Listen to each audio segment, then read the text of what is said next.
Good evening, and welcome to the Navy Supply Corps Foundation webinar on the Supply Corps and Operation Unified Response. Thank you for joining us this evening.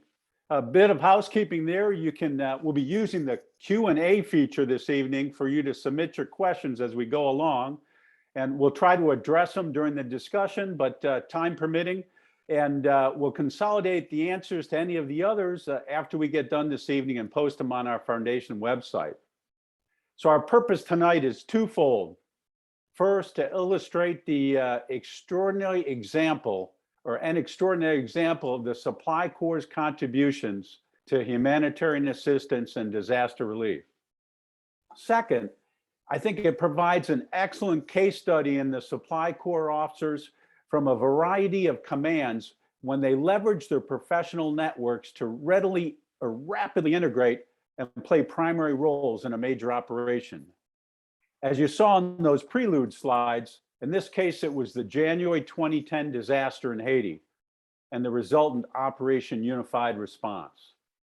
So to help us tonight, we have a panel of distinguished supply officers who are on the ground and at sea in support of the operation in Joint Task Force Haiti. And these include the seating retired Rear Admiral Patty Wolf, Rear Admiral Ken Epps, the commander of NAVSUP's Weapon System Support, Rear Admiral Matt Ott, the Deputy Chief of Staff for Fleet Ordnance and Supply and the Fleet Supply Officer at Fleet Forces Command, and Captain Retired Riley Robin and Captain Retired Joe Maham. Now, each of these panelists has had an impressive career, and two of them are still at it. But tonight we want to focus on their jobs in Operation Unified Response. So I'm going to start by asking each of them to briefly introduce the command they were with at that time and their role. So let me start with Rear Admiral Wolf. Good evening, everyone. At the time of the earthquake, I was serving as the commander of the Navy Expeditionary Logistics Support Force in Williamsburg, Virginia. And I worked for the Navy Expeditionary Combat Command, then Rear Admiral Carol Pottinger, who worked for Fleet Forces Command. At the time of the earthquake, given that we are expeditionary logisticians, we started moving sailors down that way almost immediately. And eventually, within about 4 or 5 days, Fleet Forces Command, Admiral Harvey sent me down to oversee the establishment of a joint logistics hub in Guantanamo Bay, Cuba, and BCTF 48. Okay, thank you. We'll be interested in getting more into that. Admiral Epps? Okay, hey, good afternoon, everyone. So at that time, I was the supply officer on USS Carl Vinson. And so if you take, probably 6 months before the earthquake, I had just gotten to the ship. I'd met her in the Newport News Naval Shipyard as she was coming out of a RCOH, so a 5-year mid-life extension for the carrier. And we were about to do our home port shift from Norfolk to San Diego, where she eventually home ported. And so we were set to sail around the Horn about 4 days prior to the earthquake hitting, and then 2 days out underway, planning on a relatively leisurely Unitas-like mini deployment going around the south of America, turned into, hey, we got to Zorch down to Haiti and be the first responder. So the USS Carl Vinson was technically the first Navy ship and responder there on site. And our job was to kind of hold down the fort until the real experts and HADR folks, namely Willie Robon and his ship, were going to come on the scene and take over business. So we held it down for about maybe a week plus, and I was there as the suppo. Over. Okay, thank you. Quite a challenge. Admiral Lott? Yeah, thanks, Admiral Leiden, and thanks for letting us tell a little bit of this story. And it's great to be a teammate on this panel with the teammates here at present. I was in command of DLA Troop Support Pacific and received a call to report to Southcom to be really a logistics LNO. And while that was taking place, Lieutenant General Mike Dana from the Northcom J4 had arrived to Southcom down in Florida and scoured a couple of the teammates and said, I'm going down tonight. Who'd like to join me? And having arrived, I sort of outstripped my punt coverage, but volunteered and was on a plane down to Guantanamo with him as a member of what was called Southcom's initial logistics assessment team. We did that. There was 5 of us, and then we later transitioned properly back into my DLA role, which was part of DLA's deployable support team. Really revolutionary at the time to assemble rapid folks on the ground, but I ultimately became the operations officer working with Joe Mahan and Colonel Gary Wiest and that DLA deployable support team as the ops officer. Okay, thank you. And let's go back afloat. Willie Robon? Yes, sir. Thanks. I was the supply officer on USS Bataan. We had just got back before Christmas from a 7-month deployment. We were standing down, and right there, the earthquake happened right at the end of our second leave period. So we had to recall some people on short notice and get underway on short notice, and we'll talk about that later. But yeah, it was a great spot to be, and I felt like I was the right guy at the right place at the right time. Sounds good. Sounds good. Okay. Hey, Joe Mahan. Last Thank but you, not Admiral. least. Definitely the least with this esteemed group. So I was at DLA headquarters.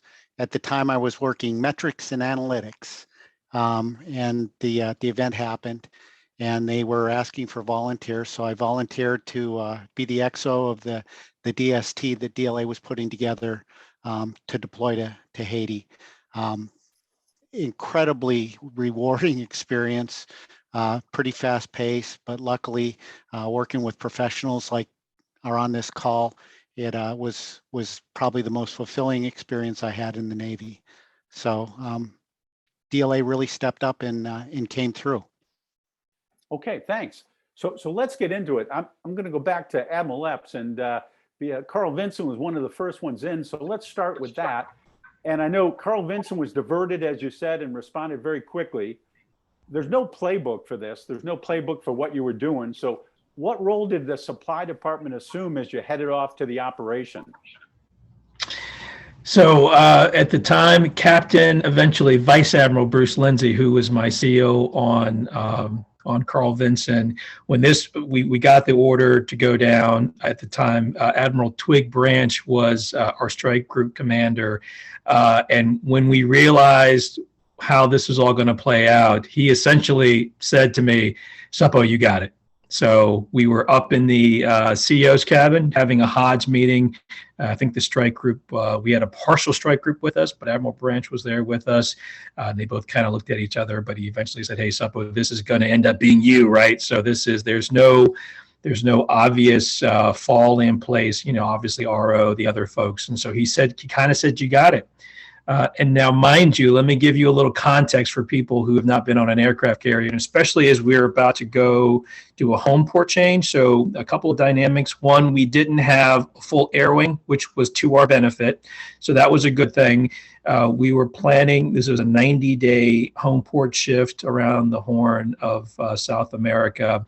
And so most of the logistics we had to do involved a few port visits, but nothing significant. The third element was we were going to go around the Horn, which doesn't have a mature logistics pipeline. So there was the challenge of kind of what we had to have on board there. And then interestingly enough, there used to be a program, I don't know if it's still around, called Project Handclasp.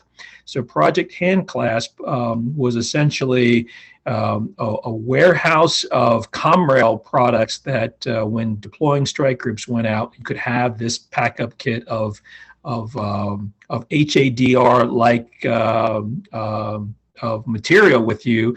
And the intent was that when we were going to go around the Horn of South America, we would have those available to use in the countries that we did ComRails on. So I happened to have a couple of tri-walls in Hangar Bay 3 of Project Handclasp materials.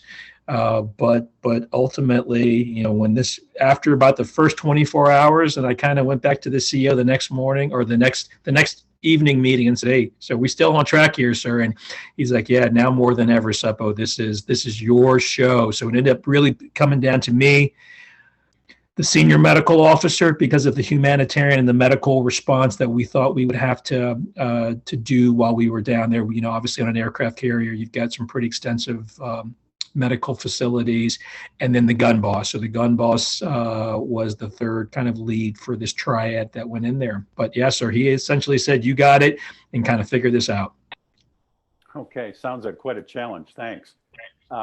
Admiral Lott, back to you. You talked about you went to Southcom to be a DLA LNO, and then you ended up as one of the first group on the ground. So what was it like, and what were the challenges? How'd you address them, and how did your experience and training as a SUPO help you out? Yeah, thanks. Again, it was, to sum it up, I think it was chaotic. When we first went down, we ended up staying on the embassy floor. That's where we were sort of hubbed as we tried to figure out how State Department was really sort of setting up the architecture. And we ended up making our way from that area down onto the Port-au-Prince runway. And so again, some of the things that happened right away was to separate the sort of military aspect of the event and then the NGO side of the event. And so sort of two lanes of learning there. It was sort of fast paced. How do you find the requirements that need to be fulfilled? Who's who in the zoo? What is the C2? And then where do you fit? Because with everybody descending from 39 flights a day into 169 flights a day, how do you keep the basics of Maslow's hierarchy of needs? Just basic food, water, shelter coming in. And then how do you really administer the search and rescue that really FEMA, for the first time, who had deployed outside of the continental United States, they're down there as well doing search and rescue missions. So there are a ton of people on the ground. The Navy has arrived with the Carl Vinson. Water bladders are starting to flow. And so again, you've got some elements of a chain starting. How can you figure out who's where? You didn't have really all of this FaceTime and the technology. So I equate it to almost, being an early aide and having to really understand how to navigate with map and time distance, not just call Waze and things just happen. It was a lot of that, but it was chaotic, and it was really, how do we get the basics flowing and set up the architecture until folks like the Joint Task Force Haiti team with General Robin Aiken came in. And then where do you fit as you flow into a DLA organization for handling the requirements and maximizing what DLA could provide in concert with the Navy and the fleet team? So that's one way I'd start to expand on that question. Okay, thank you. And Admiral Wolf, you already talked about your role setting up the Joint Logistics Base down in Gitmo. So new development, cutting edge. What were the keys to success on doing that? And I know you eventually moved it afloat as well. So yes, it was new territory for all of us. And in the Navy, once we realized that the Navy was going to be the first responders, we looked out to see where we could support all these ships that were on their way in. So Guantanamo Bay was out there about 90 miles from Haiti and had the basic resources that we needed to provide supply support to the ships. Had an airfield, had a small port. Unfortunately, all of those things had been kind of in caretaker status due to the fact that the mission at Guantanamo Bay had been detainees. So from the Supply Corps standpoint, it was extremely important and imperative that we could reach out and bring to bear the resources and the expertise to make this all happen. People who knew how to run an airway, people who knew how to load ships, the command and control for logistics.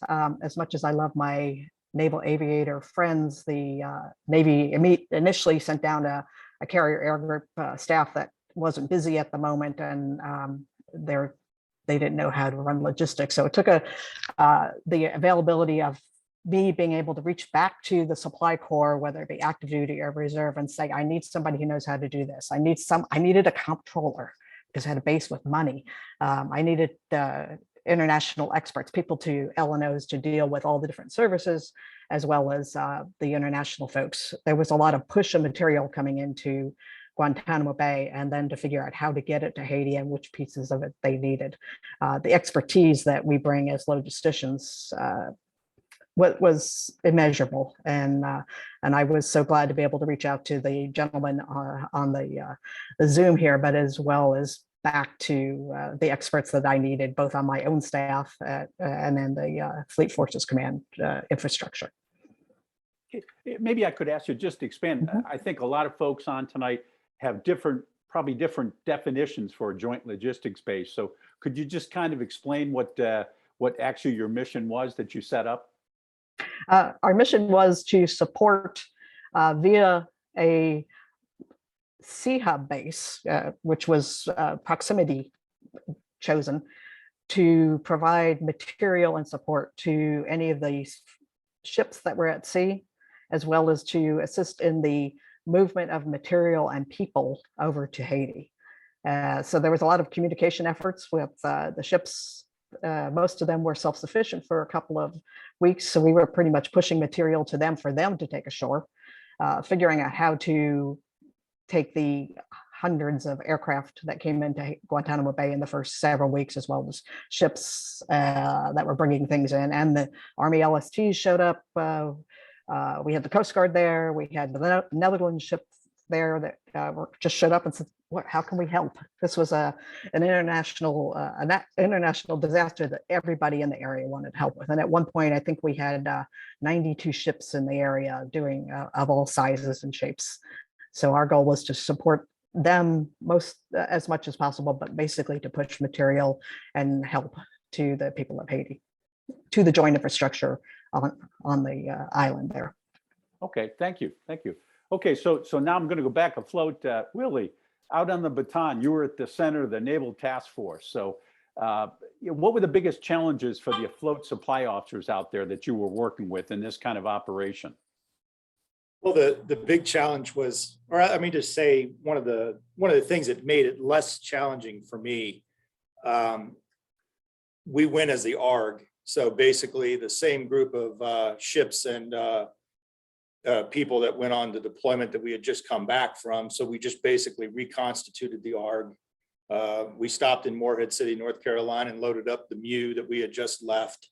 So there was a familiarity there. And then they threw in another ship, another amphib, Gunston Hall, kind of joined us, and we kind of had to integrate them in. But we had already had the lines of communication worked out. The zipper all the way up and down the chain of command, knew exactly who to reach out to on the other ships. And the bigger issue was we had great support from Fleet Forces Command. At the time, it was Admiral Rob Bianchi was sitting in Admiral Ott's chair, and man, I think I was on his speed dial phone. I mean, he called and checked in every day and just made sure that we were okay. And then as Admiral Wolf got established on Gitmo, and we opened up that line of comm. I mean, the power of the network really allowed us to be the problem solvers that we are by nature, and to resolve those little things that popped up every day. So yeah, the challenge for me, I mean, back to we had just come back from deployment, so we were, the last month of the deployment, they pretty much cut off your funding. Canceled a bunch of CAS reps. We were going into a major yard period. We had already transferred off our low density, high demand AVCAL material to the ARG that we turned over with. We had eaten down all our stores. I mean, we were going to the yard. So the biggest challenge that I had was we got underway in 36 hours, and how do you stuff everything back on board?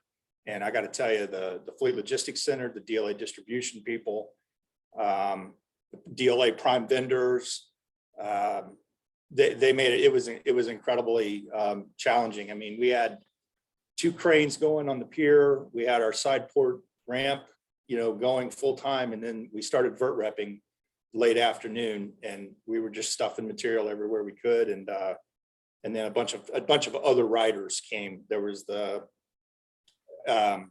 I forget what it is. A bunch of doctors came that just like the fleet said, hey, go to the Baton, they're getting underway. And so we were also like checking people into the Motel 6. It was kind of interesting, but yeah, I'll stop there. The networking and those relationships that we built over a long period of time and that we had deployed with really carried the day for us on Baton.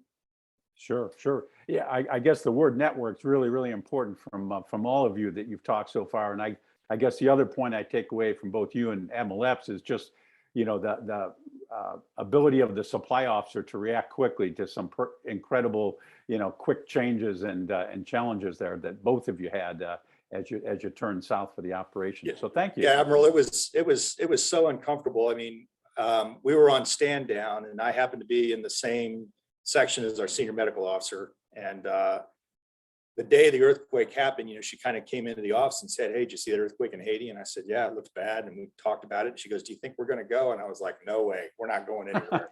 We're going to the yard. These contracts are cut, years in advance. There's just no way. And she kind of said, yeah, I don't think so either. And then the next morning at 8 o'clock, the captain said, well, he again, similar to Admiral Epps, the captain of the ship called me and the medical officer and said, okay, what do you guys need? And, we just took it from there. Exactly the same kind of atmosphere that Admiral Epps painted on his experience on Vincent. Okay, thank you. Thank you. Hey, and now let's go back on the ground, go with Joe and DLA. And we've heard about the DLA support team, but how did you help setting it up when you deployed down there? And talk a little bit more about this support team and its role that you were working. So when the earthquake first happened, there was obviously a lot of energy around trying to get the right level of support down there and what DLA's role would be. And that was probably the biggest challenge, is figuring out what skill sets we needed to bring. So we brought them all. DLA at that point had been deploying for several years to Iraq, Afghanistan, Kuwait, and they knew how to deploy. So we got a Class 9 guy, we got a disposition guy, we got a distribution guy, we got Joshua McKay, another DLA alumni who, just like Willie, had just returned from deployment. So I don't even think he had a chance to unpack, and we put him on a plane with us to head down to Homestead. So that was one of the things that we wanted to do, was we wanted to be self-sufficient. So we got D-List to bring us a flyaway comm set. So we had our own network down there. We weren't dependent on trying to tie into the Army backbone, which was very valuable because as Admiral Ott can attest to, we were the envy of the Army as far as internet goes, because we were able to pass information a lot more readily, and our availability was a lot more. And as the mission evolved, we went from an HDR mission to also helping to support the units on the ground. So DLA's role kind of expanded to the normal DLA, parts, people, care and feeding, all of that. But I do have to put a call out to Admiral Epps. When we first got down there, we didn't have a lot of comfort. I called Admiral Epps, and within about an hour and a half, we had a helicopter on the ground dropping off Starbucks and toilet paper, because the Army doesn't value either one of those things. So he definitely came through with us. Well, thank you. I was hoping that the toilet paper story would come up tonight, so I appreciate that. I'd like to welcome Admiral McCarthy is on the webinar tonight, and he submitted a question I think is pretty good. It fits in right now. So he talks about when we responded to Katrina in 2005, there was a substantial challenge dealing with the flow of material into the AOR that was not requested, people trying to help. And he asked, to what extent was that problem in Haiti, and how did you deal with it? So I'll leave that open to anyone that wants to jump on it. Yeah, I'll jump on it. Go ahead. Yeah, sorry, Ken. From your perspective, I want to hear what happened on the ship. Really, the Air Force had joint task force port opening, and they had an air package. And the air package moved one side of the runway and basically fenced that side of the runway for just military gear. And then host countries started evolving, and again, the scale of response and donors wanting to come in was unprecedented. But from churches to NGOs to other country gear, that all started to make its way onto another portion of the runway. And as those custodians of that gear either stayed with it for a period of time to then see that it was administered out in a flow through the State Department apparatus, which was really USAID and OFTA at the time, they could apportion that material out. But again, this really started as the initial response was to mitigate near-term suffering and then accelerate relief efforts. So the mission tagline was very clear militarily. And then how do we then broker a secure way to get all of the NGOs who are coming in? And the Air Force really carried that heavy lift on the runway with their opening package.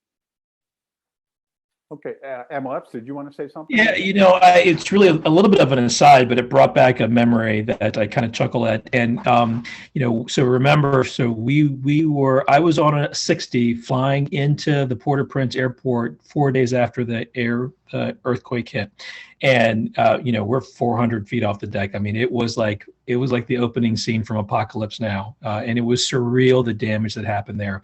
But we land at the airport, and immediately they pointed us to the person in charge, and the person in charge was from, as Admiral Ott said, from USAID. So I went up to the woman who was in charge there, and I said, "Hey, we're from that thing out there, and we're just here to help." And she immediately turned beet red in the face and starts yelling at me. And this became a classic example of kind of the whole of government and interagency trying to navigate C2s in emergency situations. And her bottom line takeaway was, she had tactical control over the situation as it stood on day 4. And this was all about medicine, food, and water. And she was absolutely terrified of us militarizing this evolution. She wasn't really glad we were there, and didn't want this to turn into a bunch of folks from the carrier and the L deck taking over and let us, move aside. And so it was a fascinating just case study. And I'm sitting there, and I think she may have actually spit on me as she was so upset about this. And I said, "Hey, ma'am, I'm going to stand down. That thing that Carl Vinson's out there, I'm going to be over here in the corner the next 24 hours. You let me know."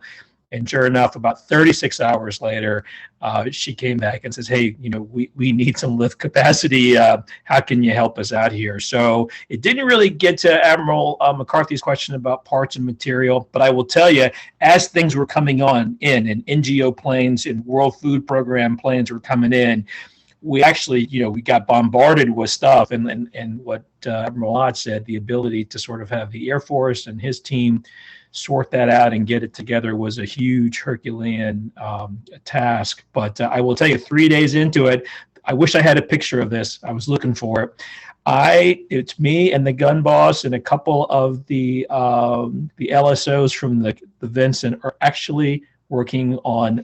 I was a former HCO, so I was semi-qualified, and we were landing helicopters into the Port-au-Prince airport for a good 12-hour stint because they didn't have the capacity and so much stuff was coming in. So that was just kind of the little flashback that I had on Admiral McCarthy's question. And surprisingly, there was a bunch that made it to sea as well, which I still to this day don't understand. But as at some point, we had to get underway. And again, working through Admiral Bianchi, we shifted all of the material that was headed to Bataan over to Sacagawea, where Mark Pimpo was the OIC at the time. And they continued, the big deal was they delayed getting underway for a couple of days. But a couple stragglers kind of got on there. And I remember there was this one NGO that had this water osmosis unit that was, I forget, like 10, 12 pallets of material. And Mark, sending me whatever the email system of the day was, "Hey, I've got this water osmosis unit. I'm sending it over to you, blah, blah, blah, blah, blah." I'm like, okay. Well, it comes over, but an engineer comes over with it. And I was like, hey, what am I going to do with this guy? Basically we had no vacancy in the inn. And then the guy had to take his sort of marching orders when he got on Sacagawea was it needed to go to this specific point in Haiti. And again, none of us had any idea where that was at. And we struggled with that for a couple of weeks until we could finally get it to a place where it could be land distributed to where he needed to be. But, that was there was a few of these guys that made it to sea as well. Okay. And Emma Wolf, you'll go on. Just to follow on that from the log, from the Guantanamo Bay side of the houses, the command and control structure in Haiti and the communications were extremely difficult and limited. So we often sent stuff over that got totally lost. Never found it, even though we had made very specific, we'd had requests and it got to the airport, and with all of the joint logistics infrastructure, things never quite made it to where they needed to go, either because of a communications effort. Sometimes things got waylaid by somebody else who thought they could use it, or that we had such a terrible time with interior transportation. We didn't have the trucks or the people to move it to where it needed to be. So communications and understanding what needed to go first and making sure that whoever we sent it to knew it was coming was very, very important. And that was easier done on the ship to the ships. But ashore, it was very, very difficult to make sure that we got, even my own folks who had been forward deployed, we'd sent them things that never got to them. Starbucks would have been great for some of them. Okay, So- thank you. There was a interesting, Joe, and just to sort of build on that, there were many times where folks said, hey, I'm looking for XYZ, and the internet was working great. So, once we were up on comms, we had cross Navy talk into DLA. I'm looking for this Navy specific, blah, blah, blah. It's stuck in customs. Well, Joe and I would hop on a gator and run, be on a gator down the Port-au-Prince airport, trying to look at the DHL local national and say, listen, we're actually here to try to help you. There were alternative measures too. The second 82nd had a daily flight out of Fort Bragg. And so, really starting to think about who's coming in and out of here. How are they coming in here every day? Admiral Wolf's team was coming in from Gitmo daily. V-22s were coming in.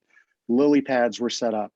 The learning that you experience, and then if you can figure out who the contacts are as that happens, the second 82nd was eating barbecue on like day 10, and Joe and I were eating MREs out of a tent next to the Canadian H-1s for 35 to 40 days. And so, we hadn't transitioned. The plan was transition off of MREs in 30 days. Well, the second 82nd's eating barbecue. They're getting it hot and fresh daily dinner. So again, just how you see others operate and how you can figure out how to get the mass better supported. Who are you talking? And hopefully it's talking among one another. And Admiral, I'd also like to add the fuel situation. So there was no fuel. So we literally had overheads that weren't scheduled. They get on the ground and they'd want to refuel, and there'd be no gas. So we'd park them in the middle of the field. DLA had a contract, an emergency contract with Foster Fuels out of Lynchburg, Virginia. And Foster Fuels brought down, what was it, Matt? 6 or 7 trucks with drivers and an RV to sleep them all in. And they did hero's work distributing fuel all over the island, really, to keep things moving. And then the aviation fuel came in via ship and a long, long hose. It was pretty incredible. Okay, well, thanks. I guess we've talked about a little bit about this, but the resources beyond the immediate theater, the reach back to shore for support. Admiral Epps, you talked about that a little bit. How did the system respond back there for you? You've talked a little bit about it, particularly with FFC. Yes, sir. So that was the saving grace, right? So CO says, Ken, you got it. Strike Group says, Ken, you got it. 24 hours to panic and then figure out what this was going to look like. And the saving grace were the following people. So you've heard this name a couple times, but I'll start from the top. In Norfolk, Admiral Rob Bianchi was the N41 at Fleet Forces. So he immediately reached out and said, Ken, you have at your disposal the entire resources of the 4-star command here, and anything that he can do within that realm and his staff and people, it was at our beck and call. So very comforting to have Admiral Bianchi offer that, and it ended up being extremely valuable. The second person was Tommy Neville. So Tommy Neville, now Captain Tommy Neville at Surfland, was my ace uppo. He stayed back on the beach deck because we were going around the horn and I was getting my new ace uppo. So I had him on the beach deck. And if you know Tommy Neville, he is a magician, and having him stay back in Norfolk was critical to get that supply flow of HADR stuff to us running quickly. The third person was a combo of JB Terrio and Dave Cruz. So they were at Air Land, and although JB was supposed to be there for me in terms of air wing parts, he ended up substituting air wing parts for everything else. So he found ways to get us bladders. We turned the nuclear plant into a makeshift water maker, and so we had to devise and kind of MacGyver water making systems that could come from the water in the nuclear power plant, that we would have working parties on the flight deck. We would fill them up, throw them in a helo, send them in country. And so that's just one example of pulling a rabbit out of the hat that JB and Dave Cruz did for us. Then I saved the last but not least, Joyce Saunders. So Joyce Saunders was the CEO of FLC Jacksonville at the time, and we were in her AOR. So kind of like Admiral Bianchi, Joyce was my key linchpin every day, twice a day, to be my reach back into country, whatever I needed to solve, whatever I needed to get. She was able to, and her team were able to get that for us. It was an absolutely tremendous resource. And every one of these people, this was not the first time I was talking to any of them. So this was years of established relationships in that supply core network. And it was kind of like those old Verizon commercials. I just had to look back for help, and I had this entire team of people there to help me. So those were the 4 key ones. And as you can imagine, the response was quick. It was absolutely deep and incredibly effective. And Joe teased about the toilet paper and Starbucks, but that was just the tippy end of me getting the stuff that was coming my way. So I was able to pass a little of that on to him and Matt. But it was an extremely robust system. And again, I couldn't have done it without that reach back. Okay, thanks. And we got a question in from Commander Jay Davis, a student up at the Eisenhower School, and I think we just answered most of it. It said, do you believe that Navy, DLA, and FEMA are adequately postured to respond to the next catastrophe? And so I think we answered the question for Navy and DLA. And how about FEMA from the perspective here? You know, particularly, Admiral Lott, you were kind of touching base with them. Yeah, I think it gets to, if the question is, can you handle the scale of COVID, which is global, or can you handle a regional situation that is more boxed, as in Haiti? I think that would be a good way to maybe frame Jay's question. I do think that FEMA provides a heck of a capability. I remember more than anything meeting the Virginia and New York task force leads, who are volunteer search and rescue teammates, who train on their off time, who do all sorts of things, who make sure their gear is ready to go. They all know medical capabilities so they can save lives. And so that was just one element within the FEMA team that then rapidly deployed and pulled together to try to make a dent in near-term suffering mitigation. DLA buys a lot for FEMA, as many on the call know. So I think that, we should learn a little bit more about how the COVID Operation Warp Speed and really the medical community benefited by DLA's procurement ability and really their financing at a time where DHS maybe was or was not carrying that perfect lift based on just the global scale of the problem set. So I do think FEMA provides a really good immediate response, and then it's up to others to pick up what that looks like from the Guard or from a military aspect, depending on the severity of the crisis. And Joe mentioned Watt Foster and the Lynchburg team, Foster Fuels. They've responded to now Katrina, to Haiti, They've been energized when there have been other Harvey, Irma. So again, that's a capability that you need to know exists.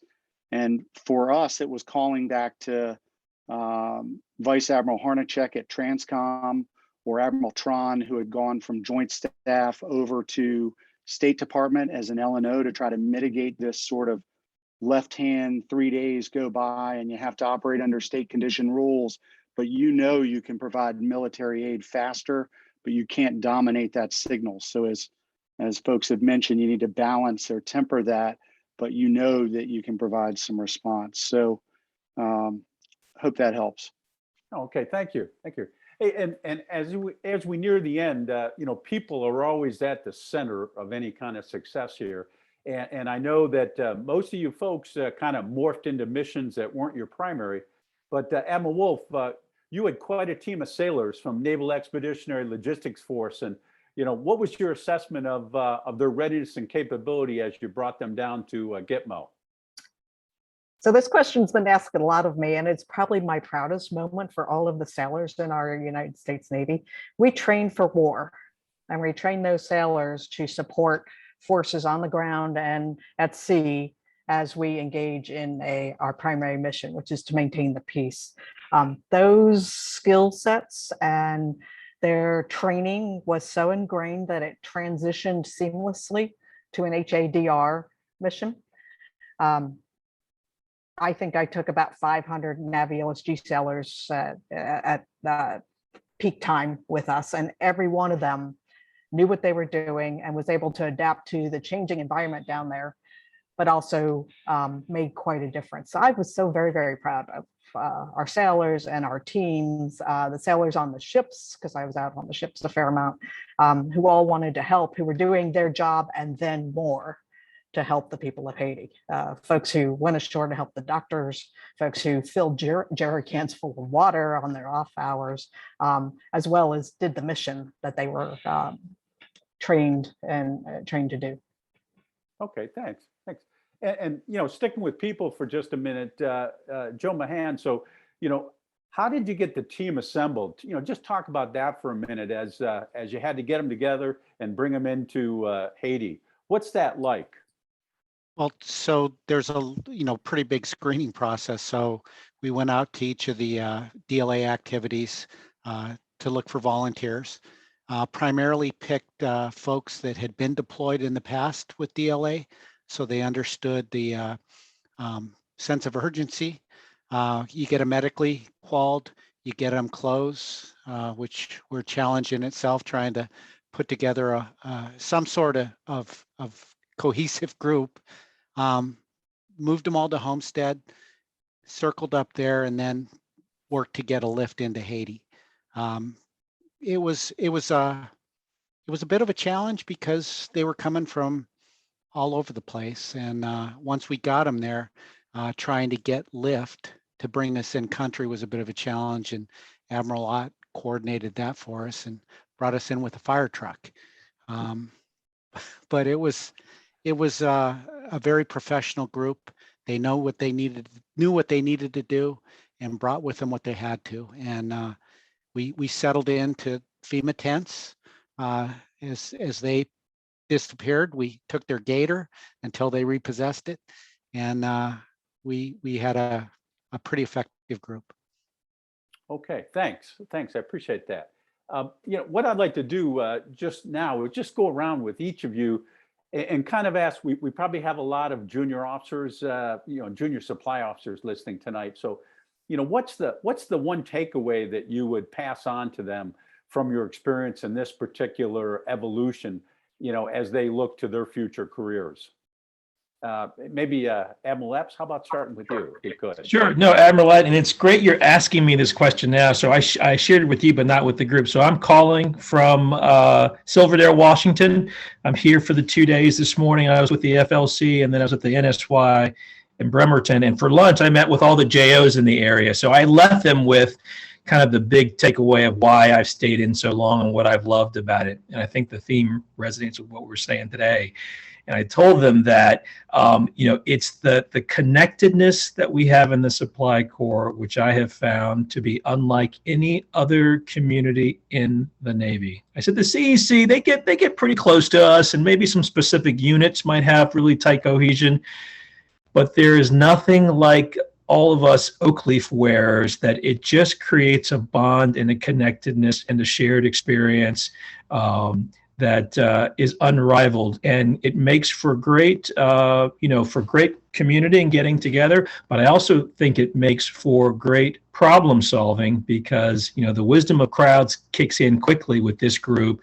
And like I shared with you, when I needed help in reach bag, they were all there for me. So what I would say to the JOs is, you could do a lot of things in life, and nothing, you could certainly do 4 years and get out and do fine in the civilian sector. But the one thing that I've really treasured over my many years in the Supply Corps and the Navy is just that connectedness. And even the fact on this panel tonight, there are 5 of us on here, and you probably have caught that there's a little bit more to us than just this event. And to a person from Admiral Wolf to all throughout all of us, we've known each other for a decade plus, and the ability to work together and to click together seamlessly and with no run-up is, I think, the secret sauce that makes the Supply Corps so awesome. So I encourage you to seek this out. If you stick around, you'll get it, and it's an awesome place to be.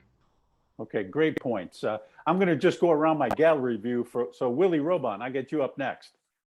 Yeah, just to reiterate what Ken said, I think it's the networking again, and the junior guys and even some of the senior guys, be involved in your local Supply Corps Foundation groups, and even as a retiree, be involved in your Supply Corps Foundation work.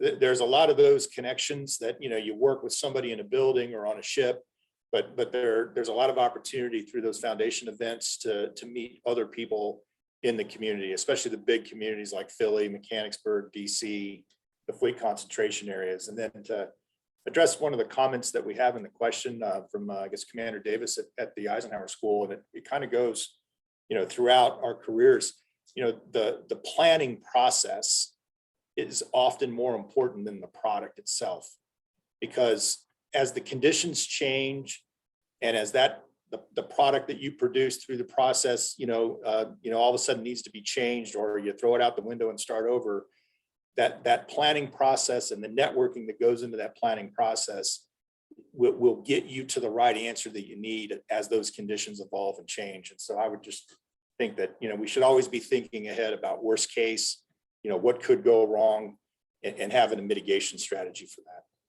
Sure, I think that's a perfect lesson from this evening, so thank you. Okay, Joe, you're up next. So I would recommend you volunteer. As a JO, there'll be opportunities like this, and they're life-changing.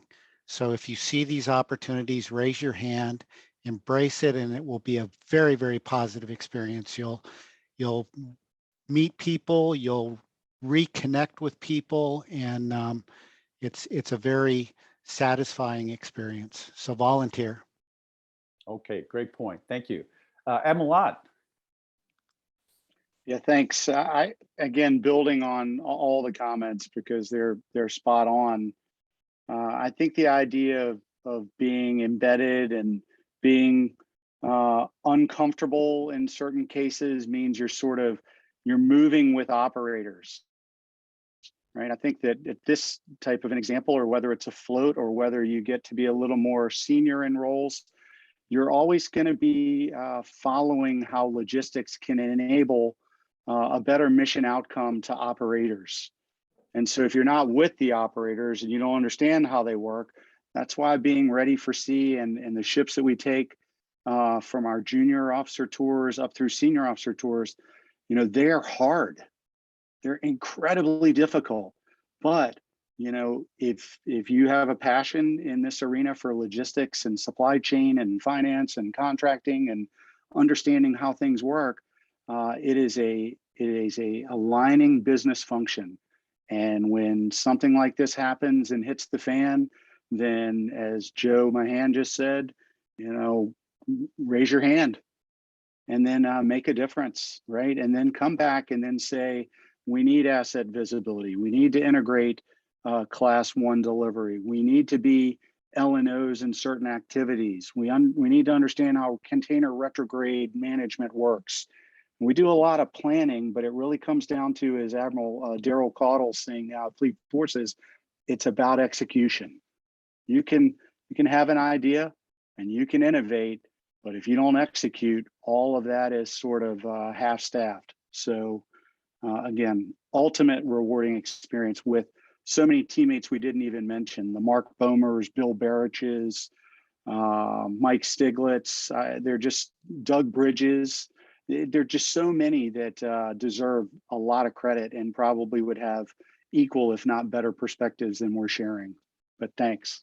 Okay, great. Thank you. And Admiral Wolf, we'll finish up with you.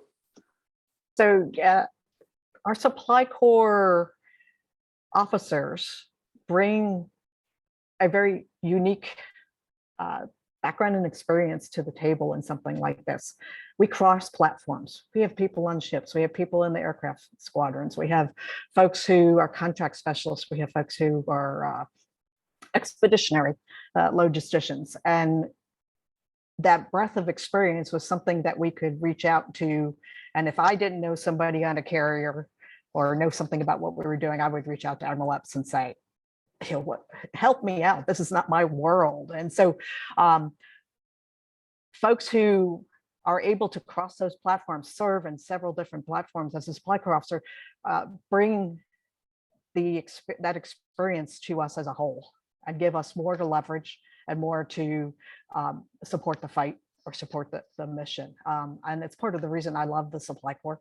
And I think because we know folks in all the different warfare communities, because we serve in all the different warfare communities. So I encourage everybody to look at expanding their horizons, not just shipboard, not just expeditionary, but looks to see where else they can serve and how they can contribute to the mission overall of the Navy and the Joint Forces.